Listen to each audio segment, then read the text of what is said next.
is Shirley Giles, Mrs. Shirley Giles. She is a bank manager. It's hard to believe it really is. I imagine when you meet people for the first time in a social situation and say, what do you do? And you say, I'm a bank manager. What is their reaction? Well, at first it doesn't really sink in. And then they say, did you say a bank manager? And they say, well, quite often they've never heard of a woman bank manager. Or they'll say, oh, yes, I did read about that a while ago. And they're quite surprised. They think I don't look like one. This is no, you don't. Normal reaction. You look far too young and too pretty, which is what I said at the beginning.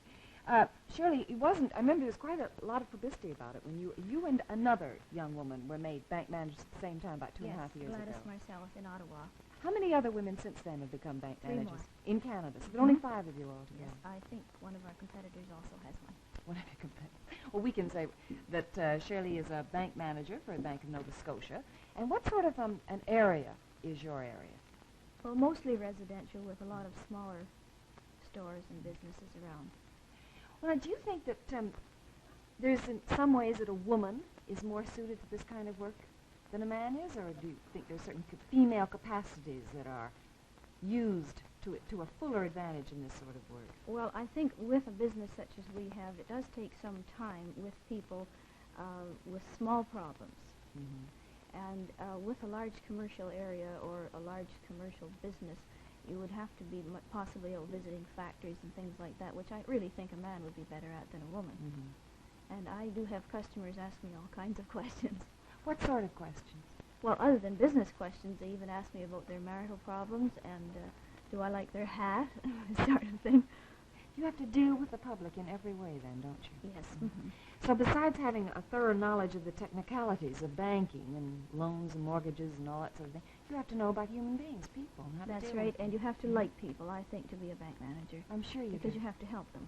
Well, Shirley, how did you learn all this? What's your background? Well, I started in the bank 20 years ago as a savings ledger keeper, and then I have been transferred from branch to branch with my husband, who With is your also husband? a banker. And then I just worked my way up. Is this usually the procedure that you work your way up to the position of manager, or do Yes. you take... Well, we do have extra courses that we can take that the bank has, and then last year I was also on the Arts of Management conference. Well, this is the Arts and Management Conference, which is sponsored by the Toronto Business and Professional Women's Club, right? This has That's only been right, going yes. on for a certain period of Well, time. this year hasn't it? in March, they're having it again in March this year, March the 13th to the 21st. It starts on a Friday the 13th, which I think is lucky for them. Now, And what sort it's of... the third year for it this year. Third year. What sort of women were present at your conference?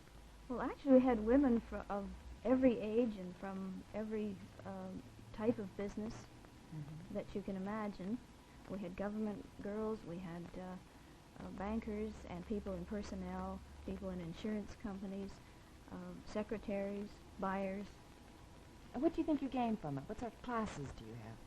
Well, our classes were very interesting. We had lectures from the different universities, University of Toronto, so forth, and also we had different speakers from the larger businesses around. And they told us about problems in their places, and we sat in one large classroom. There were about 45 or 50 of us, I think, and we had one large classroom where we usually listened to the lecture or the speaker, and then we had open discussion, and you could, certainly it was, at one time I looked down the line and I think every hand was up. Everyone was taking part, and then we broke up into smaller groups for smaller group discussions, and then each group brought back the idea that they got from their discussion to the main classroom again, and it was all discussed again from what the different ideas that came back. Well, now you, as a bank manager, in what way do you think it was helpful for you to learn about these other jobs and businesses that these other women were involved in? Well, in my job, I have to deal with people from practically every type of business anyway, and I have to know what they're doing so that I can help them. And this way I learned a lot about other businesses and what other people did, and the need for proper communication all down the line in your own business.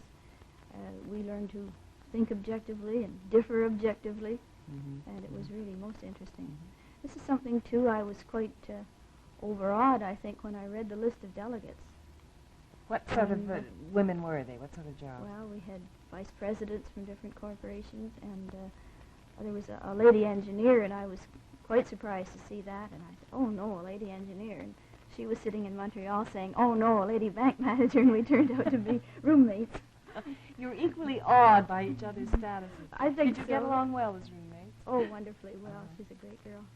You know, I'm just wondering about this business about the drama of being in banks. Practically every month or so we pick up the paper and see another hold-up. Yes. Mm-hmm. It's a terrible thing that goes on so often. Have you ever been involved in one, Shirley? Yes, I was in one branch where I wasn't really directly involved, where one girl received a note from a man, and she faked a faint and fell on the floor and went down with $500 in her hand.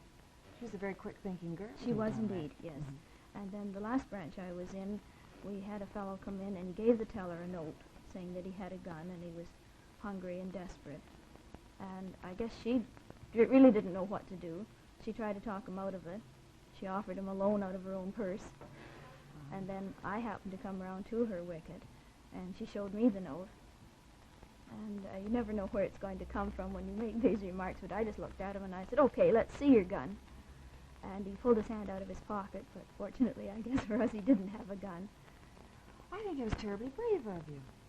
Well, not really, because you don't know what you're going to say. I think it was out before I realized I had said it. I really didn't have time to be frightened. What happened to the man? Well, he started to leave, and I called one of the men who stopped him at the door, and we called the police. And what were his circumstances? Just a desperate man with no money, and he had no job, and yeah. he hadn't eaten for 2 or 3 days. I see. Do banks give their personnel any advice as to how to deal with a situation like that? Well, the main thing is don't put yourself in any danger. Mm-hmm. We certainly don't expect our staff to. They don't tell you to endanger their talk back lives. to men that Oh no, try to use you up. no. So you're doing that out of your own instinct and courage. Shirley, you said your husband also works in the same bank. Right. What is his position? He is an assistant supervisor in our head office. So he is your boss. I mean, he's over you in a sense. That's right. You're responsible for him. Oh, that's a relief to any husband who is listening. Not directly, Yeah. but I used to be. Who looks after the accounts at home? My husband does. He does. He's a very good bookkeeper. I would say that you enjoy your work very much, don't Yes, you? I do. What do you find the most satisfying thing about it? Well, I think to be able to help the people, Uh-huh. and I think we do. I'm sure you do. Thank you very much, Shirley Giles. Thank you. Pleasure to meet you.